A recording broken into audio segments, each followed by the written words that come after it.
All right, section 3.4 is more ideas about the conditional. We started talking about the conditional last time, and we worked on some truth tables with the conditional. Mostly we worked on changing some language around, talking about how we would turn symbols into language or language into symbols using the conditional. And what we're going to take a look at today is we're taking a look at some ideas related to the conditional.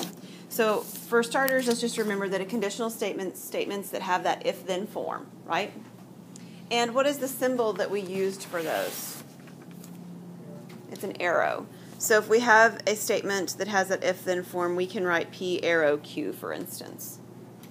All right, there are three statements that are related to conditional statements, and those statements are the converse, the inverse, and the contrapositive. And they all take that P arrow Q statement and they manipulate it in some way to create another statement. The statement is not necessarily the same as the original statement, as in it has the same logical meaning, but it has another meaning to it. And some of these do have some logical equivalences that we'll talk about too. All right, so the first one is the converse. All right, so what the converse does is the converse takes that P arrow Q statement and it switches the P and the Q. So it creates a statement that says Q arrow P. So whatever was after the then comes to the beginning of the statement and is now after the word if. And whatever was after the word if now is moved to the end of the statement and is after the word then. Make sense? Okay, so that's a converse to the original conditional statement. The inverse does something similar. What it does is it negates each piece, but it leaves them in the original order that you had. So it has the negation of P, and then you've got that arrow, and the negation of Q. So whatever the first statement was, it negates it. And we've worked on negations before, but it leaves it stay put, doesn't move it. And whatever the second statement was, it negates that. Again, it leaves it stay put, but it negates it. It's the opposite meaning. And then a contrapositive does both. It switches the order, so Q and P switch places, and it negates both of them. So you end up doing both statements or both pieces of this idea at the same time. So you have tilde Q implies tilde P, like so. And when we do all of these different sort of operations, is kind of what it looks like on them when we switch the order or we negate or whatever, it actually creates different statements that are equivalent to one another. Now, we've learned about some equivalent statements. We've done De Morgan's laws, remember that, where we sort of distributed the negation through. We've also done equivalents to the if-then statement in the last section, where we changed them into and or statements. Do you remember those, the negation of and the equivalence of those? So we've seen this kind of an idea before.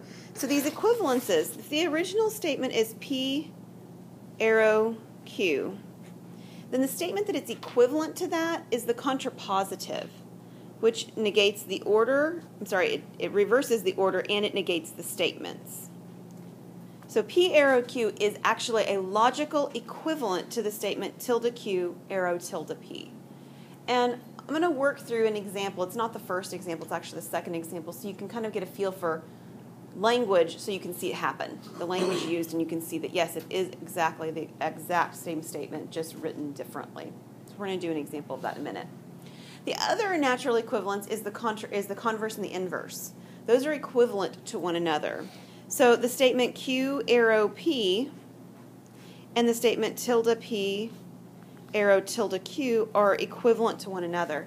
And if it's true that the statement and the contrapositive are equivalent, then these two would have to be as well. Because what you notice is that the inverse really is just the contrapositive of the converse.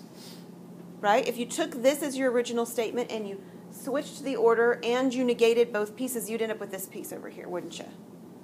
So these are actually just contrapositives of one another, and these are contrapositives of one another. Okay? All right, so the first example we're going to do actually is going to be a little bit awkward, the language that's used. So we're just going to get in the habit. The first example's purpose is simply just to get us to write these down. Okay? Get in the habit of being able to write the statements. So our first example says, well, the directions say the following. For each of the following given conditional statements, write the converse, the inverse, and the contrapositive. And then it gives you a statement at the end that won't apply to problem number 1, but it will apply to problem number 2. It says, it may be helpful or necessary to write the given statement in if-then form, if it's not already in if-then form, to start. And the first one's actually in if-then form. So it says the following. If beauty were a minute, then you'd be an hour. Please, boys, do not do this. Do not use this pickup line. I do not want to hear anybody say, Dr. Hand said this was a great pickup line, because that's not what I'm saying. Okay? So we're going to take this statement, and we're going to rewrite all the pieces for the converse, the inverse, and the contrapositive. Everybody with me? All right. So it might be helpful for us to underline our initial component statement. So the first component statement is, beauty were a minute. And as we work through these, we're going to change verb tenses a lot, because the statement we have to write still has to look like English. Okay? So you guys have all heard people speak English that's not so good. In fact, I've been making fun of the newscasters all evening last night. Like, did they just say whatever? My husband's like, yes, they did. Okay? Because people don't always speak properly. So we're going to make sure our language actually works with the verbs that we use, which means we have to change the verbs around. The second statement says you'd be an hour. Right? So these are the two individual statements. The if and the then are not going to change locations. They're going to stay where they are. But we're going to change either pieces of this to make it negations or the order of it, or both. Those are the three things we have to do. So the first one we're going to do, we're just going to go in order, is the converse. So what happens when we do the converse? They switch order. Exactly. So if I start with the word if, which I will, what needs to come next? Yeah, you'd be an hour, which sounds awkward. If you were an hour would be the proper verb. So we're going to say, if you were an hour,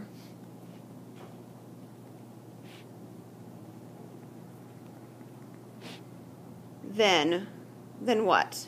Beauty must be a minute. Right, beauty would be a minute. So we're going to move that to the end, and it's going to say beauty. And again, the verb tense changed even as it was spoken, right? Beauty would be, or will be, or something like this, would be a minute.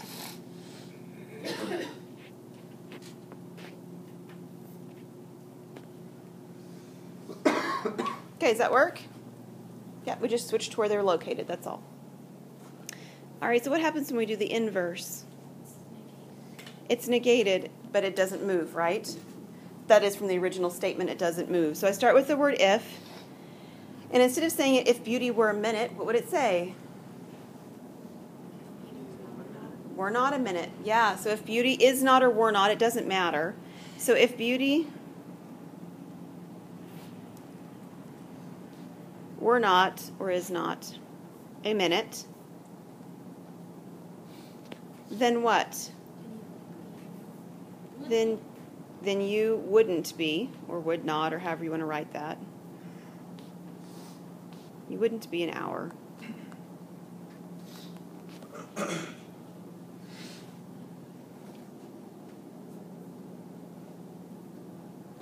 And then the last one's the contrapositive. And so what happens when we do a contrapositive?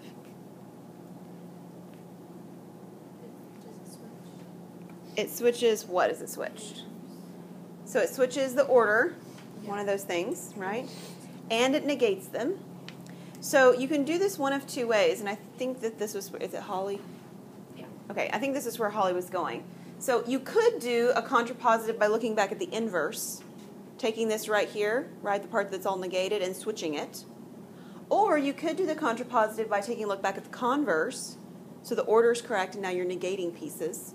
Or you could look back at the original ones. You can do it from any of those perspectives. Just make sure you're doing the right thing, looking at the right statement. So what is this one going to say? If what? If you weren't an hour.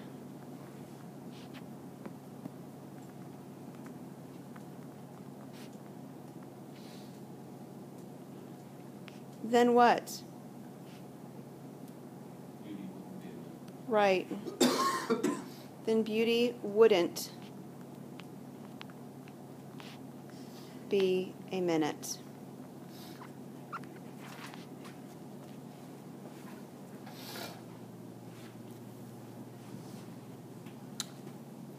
And that'll do it for us, okay? Now, the next statement's easier to work with because it sounds like something that makes sense to us. It's not a pickup line, all right? But it does have one thing that the last one didn't have. What about this gives us one extra thing that we have to do before we start? It's not an if-then statement right now, right? So we have to change this so that it is in the correct form. So I'm going to first start out with rewriting my statement. All right, so you had statements like this in section 3.3 that you just did homework on, where you had things that said something like, every picture tells a story. And you had to be able to rewrite that in if-then form. So what is one way we could rewrite this if the original statement says milk contains calcium? Perfect. If it is milk,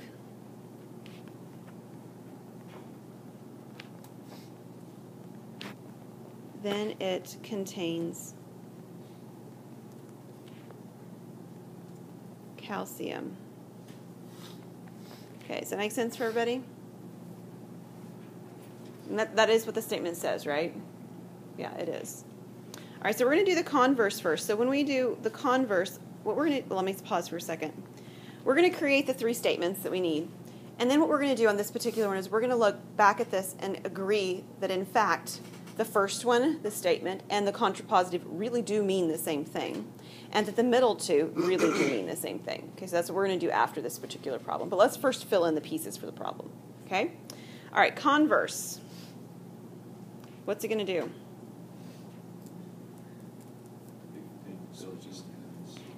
All right, so it switches the order, right, Ethan?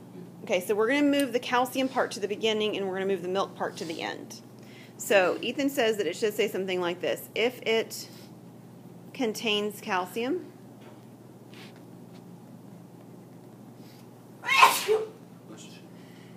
then what? Then it is milk. That's perfect. All right. It's not true, but it's perfect. Inverse. What would the inverse do from the original statement? Perfect. So we're going to take the original statement, leave the order, and we're going to negate each piece. So the first statement will be what Austin said, which is if it is not milk,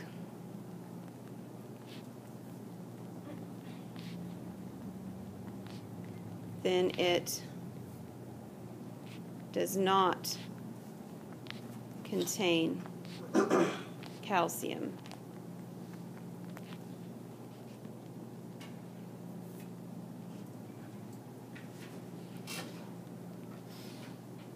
All right, and then the last one's a contrapositive. So contrapositive does what? It switches it and it negates it. All right. So if what here?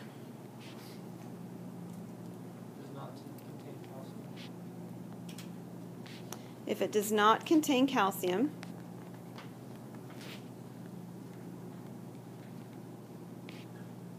then what, Trent?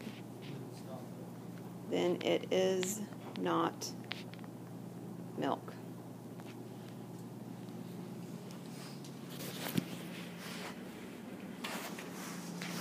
All right, so let's actually take a look at these and argue a little bit about the fact that the statements actually match up. So we're going to start with the first one. If it is milk, then it contains calcium. So imagine you went and you bought a gallon of milk, half a gallon of milk or a pint of milk or whatever. You bought some milk. And you bought the milk not just in a cup, right? You bought it in some kind of packaging that has that nutrition label on there, all right? If you were to look on that nutrition label, what this is saying is that underneath the category that says calcium, there would be some in it. Everybody with me? Okay? Now, let's look at the very last statement. The very last statement says, if it does not contain calcium, hence now you're looking at the nutrition label for something and you don't know what that something is. And it says 0% calcium, that whatever that nutrition label belongs to, it does not belong to a bottle of milk. Make sense?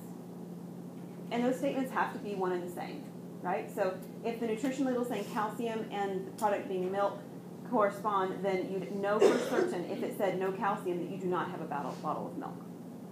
Now, the middle two don't say that same thing at all, in fact. The second one says, if it contains calcium, then it is milk. In other words, you've got the nutrition label, and the nutrition label on it says calcium 20% or something like this. Do you know for sure that you have a product that is milk? No. What could you have? You could have cheese. What else could you have? Yogurt. Yogurt. Ice cream, perhaps. Ice cream, because that's why we eat ice cream, right? For the milk. I know it's why I eat ice cream. Absolutely. What else? Anything that has milk in it, I guess. But there are some things that don't have milk in it that also contain calcium. calcium hydroxide. So you've got some kind of a mineral, right? The medicine bottle. Oh, yes. In That's chemistry, juice. yeah? What's that? Well, juice has some calcium in it. Yes, that's the one I was hoping you guys would remember. So there's this big push recently to put calcium into juice because apparently some kids don't like milk. I'm not sure what's up with that. But so you see calcium fortified orange juice. That's one of the biggies right now, calcium fortified orange juice. Orange juice doesn't have any milk product in it at all, right? No, it doesn't. But it still has the calcium in it, okay? So the second one actually is not an equivalent statement to the first statement, And right? what about soy milk? It That's has true calcium. too. If you look like at soy milk or almond milk or, Or tofu? yep, and I think, and I could be making this up, but I think broccoli has a fair amount of calcium in it as well. I got some nods. I mean, you don't have a nutrition label usually on the broccoli. You would if you got frozen broccoli. You have a nutrition label. All right, so there's lots of things we could classify. And if you take a look at this converse, that's what that's saying. If it contains calcium, then it's milk. And you know that's not a true statement, right? Because you guys just gave me, I don't know, probably a dozen examples of things. And the second statement is, or the second one right here for the inverse, is equivalent. If it is not milk, then it does not contain calcium. Well, that's the exact same statement that you guys were arguing other pieces of information for. Everybody with me? So all of those examples were examples of things that make those two middle statements, in essence, false now, right? Because you gave me examples where they aren't true. And then the first one and the last one are, in fact, the same statement because those are both true at the same time.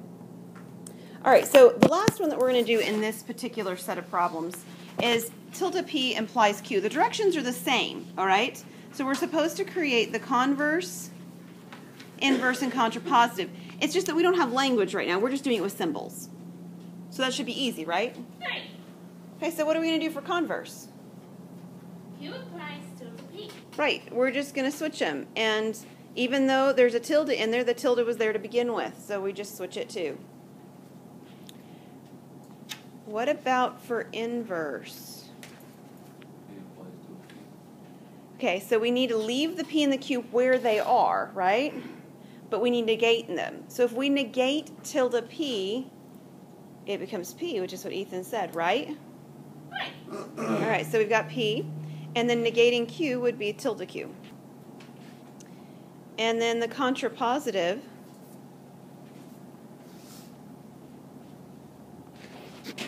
would be what? Tilde Q implies P. And again, you could just look at the one line above, right? And use where they are and switch them. Okay?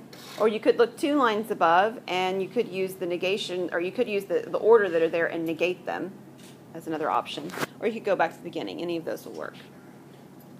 All right, let's see what else we've got in this section. All right, so there are some common translations of this P with the arrow and then the Q. I've used some of them out loud. Some of them you've seen in your homework, and there are a couple, I think there are three actually, that you've not seen at all yet, and you need to be aware of them. All right, so the first two we've used in class. One is if P, then Q. You've heard that, right? I mean, that's the whole idea of the conditional statement. And likewise, you've seen statements that say if P, Q, and then just sort of missing the word then. It's not really different. It just doesn't actually say then in there. It's sort of implied. Another one that you've heard me say, and I told you I'd be saying it as we worked with this, is P implies Q. And I kind of revert to this because I can say P, which is the first statement. I can say the word implies for the arrow, and then I can say Q afterwards. So that's kind of where I tend to fall into when I use the language. Another one that you have seen, and this one was, we did last time, was Q if P. Okay, so the if is in the middle, and we talked about how we can rewrite this. We did an example where the if is still attached to what comes after it, and if we want to write it in if-then form, we just move all that piece to the front, because that really is the if portion. Remember doing that one? Had one like that. Another one that we've seen yet today, and you saw one in your homework, was things that have this form where they say something like this: all P are Q. That's very much the feel for the milk calcium one. If it is milk, then it contains calcium. All milk contains calcium. Or it's the same one that we did when you thought about your pictures. Every picture, all pictures tell a story. They have the same form. All right, so there are 3 that I haven't done. Let me do the first 2 that are at least the most easy to sort of process. The first one is P is sufficient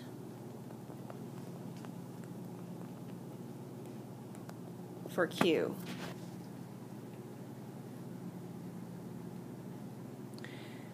So perhaps you've heard the Bible verse that says, "My grace is sufficient for you, for my power is made perfect in weakness." I don't remember the reference. But that sufficient talks about this location of this statement. So my grace is sufficient for you means if I'm giving you this grace, then it's enough, right? It's enough for whatever's happening afterwards. And that's what the location of this statement here means too. P, whatever comes first, is enough that forces the next piece to work out okay. Okay? And then the other one that's very similar to that is Q is necessary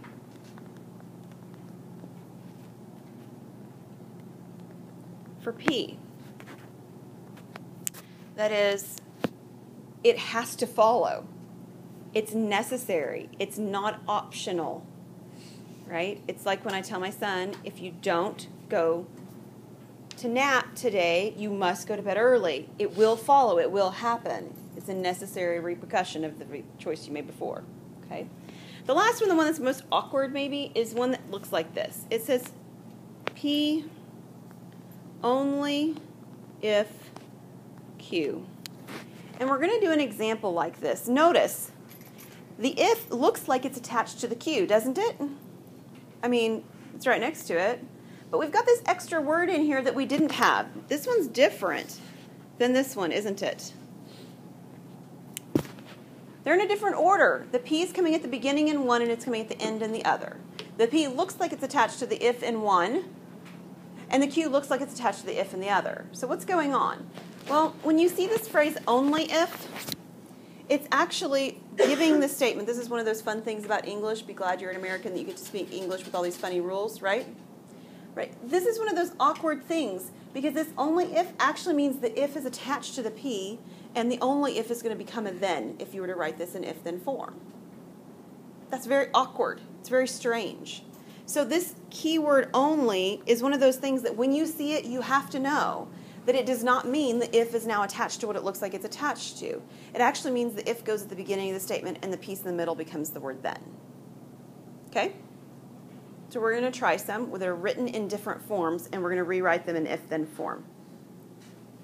All right, so examples. Write each statement in if-then form. And the first statement says, all whole numbers are integers. How could you rewrite that?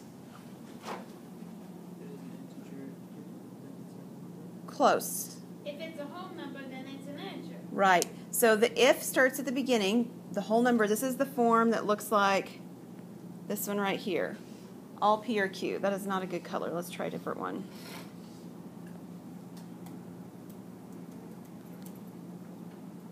Let's try that.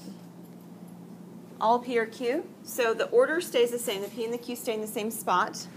So the whole numbers and the integers stay in the same spot.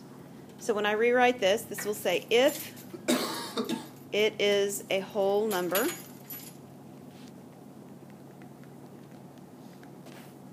then it is an integer. Make sense? It's kind of like the every picture tells a story one or milk contains calcium one. Is it all good on that one? Okay. The next one's where we have the only if statement. All right. Only if, it's the weird one. What does it mean we're going to do?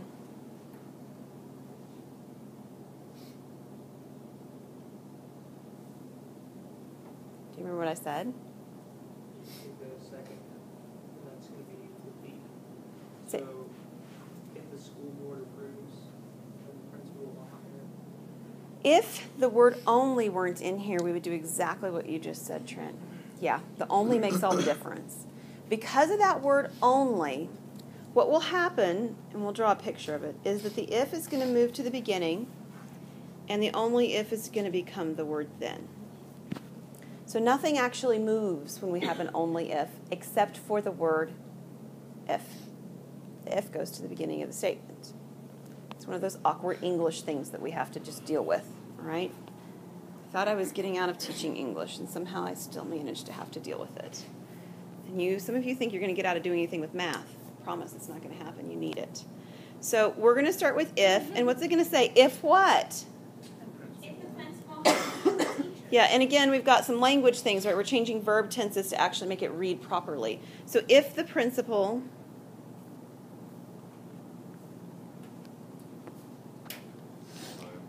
hires more teachers,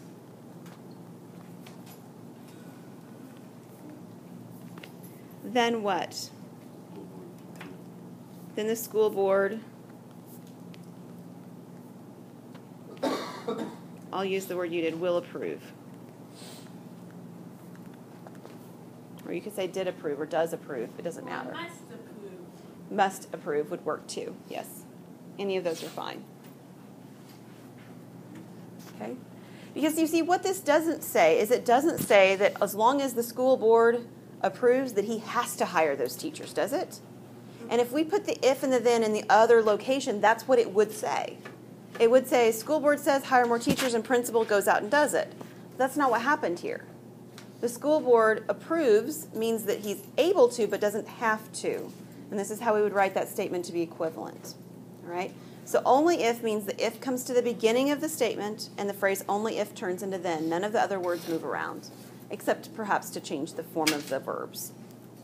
All right, the last one is the most awkward maybe in the sense that it has,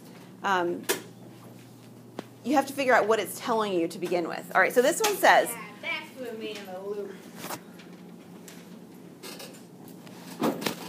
the last one says the square of a two-digit number whose units digit is 5 will end in 25, or ends in 25.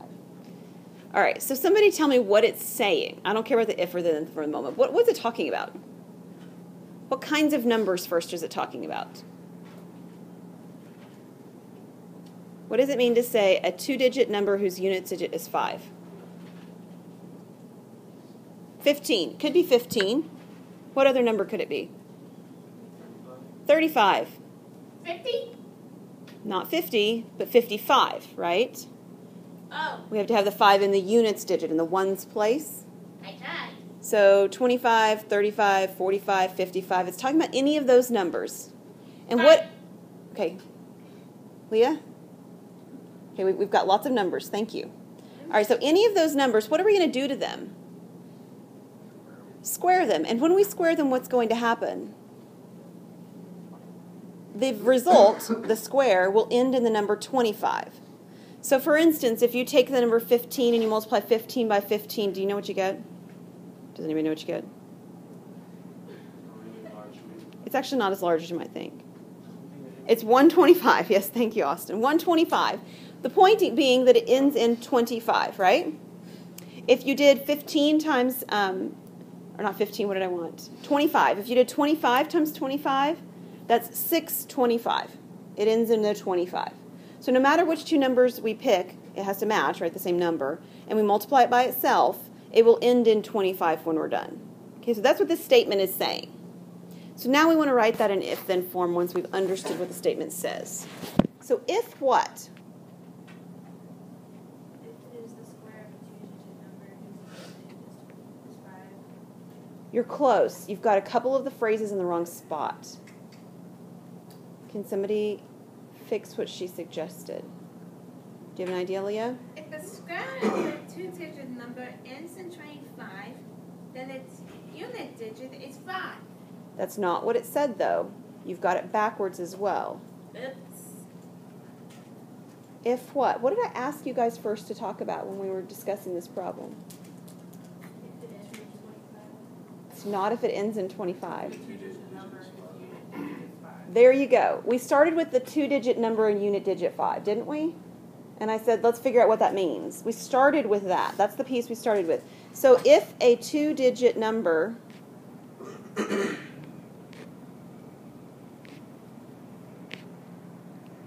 has unit digit 5, that's the the if part, right? We first had to select a 2-digit number with a unit digit 5. That's what let us pick 55 and not 50 to make the discussion, right? Okay, so what happens then? Then what?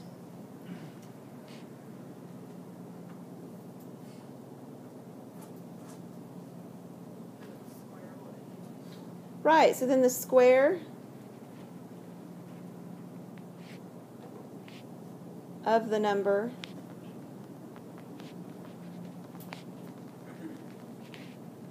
will end in 25. Okay? So you have to process through the language on this one because it had a lot of different content than you were used to seeing and we're used to working with actually too.